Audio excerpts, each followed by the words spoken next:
अस्सलाम वालेकुम जी। मेरा नाम मीदा है। मैं ज़िला कपाक पतनू बोलती पई हाँ जी। मेरी एक बेटी है जी।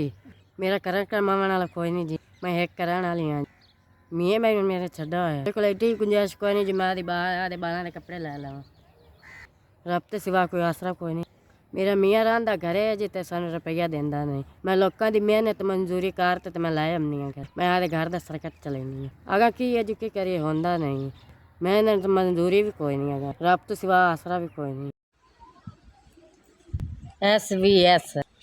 SVS ਤੁਹਾਡੇ ਤਰਫ 5000 ਸਾਨੂੰ ਠੀਕ ਹੀ ਹੈ। ਤੁਹਾਨੂੰ ਅੱਲਾਹ ਪਾਕ ਐਸਾ ਨਾਲ ਗਣਾ ਦੇਵੇ। ਤੁਸੀਂ ਗਰੀਬਾਂ ਦੇ ਔਖੇ ਵਾਲੇ ਕੰਮ ਆਏ ਨੇ। ਇੱਕ ਆਪਣੀ ਸਾਰੀ ਜ਼ਿੰਦਗੀ ਚੱਲਦੀ ਰਹੇ। ਤੁਹਾਨੂੰ ਅੱਲਾਹ ਪਾਕ ਇੰਨਾ ਦੇਵੇ ਜੀ ਤੁਸੀਂ ਗਰੀਬਾਂ ਨੂੰ ਦਿੱਤੀ ਰੱਖੋ। ਤੁਸੀਂ ਔਖੇ ਵਾਲੇ ਸਾਡੇ ਕੰਮ ਆਏ ਨੇ।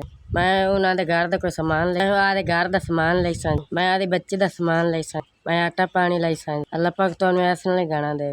SVS ਤੁਹਾਡੀ ਮਿਹਰਬਾਨੀ ਜੀ। ਤੁਹਾਡਾ ਸ਼ੁਕਰੀਆ।